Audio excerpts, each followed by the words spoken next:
নমস্কার বন্ধুরা, তোমাদেরকে আমার এই নতুন চ্যানেলে ওয়েলকাম। আজকে আমি তোমাদের সাথে একটা ছোট্ট কথা শেয়ার করতে চলেছি। কথা আছে না, মেয়েরা শুধু বাবার রাজকন্যা হয়। আসলে আমার কাছে কথাটা একটু হলেও ভুল, কারণ সঠিক মানুষ যদি জীবনে আসে তাহলে মেয়েরা স্বামীর রাজরানী হয়।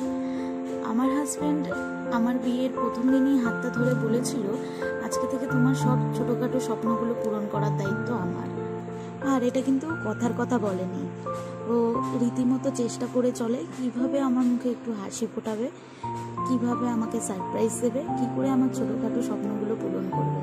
যেমন হঠাৎ করে এই ফোনটা অর্ডার দিয়ে আমাকে সারপ্রাইজ দিল।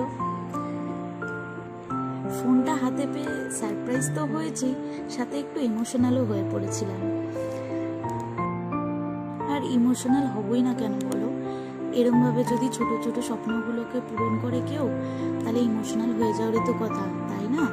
জীবনে কি পেলাম, কি পেয়েছি, কি হারিয়েছি সেটা জানি না, কিন্তু একজন সৎ মনের মানুষ পেয়েছি এবং খুব ভালো মানুষ পেয়েছি, যে কিনা আমাকে এত ভালোবাসে এবং আগলিয়ে রাখে সব সময়। এর জন্যই কথাটা বলা, সঠিক মানুষ জীবনে আসলে সে তোমাকে রাজরানী করে রাখবে।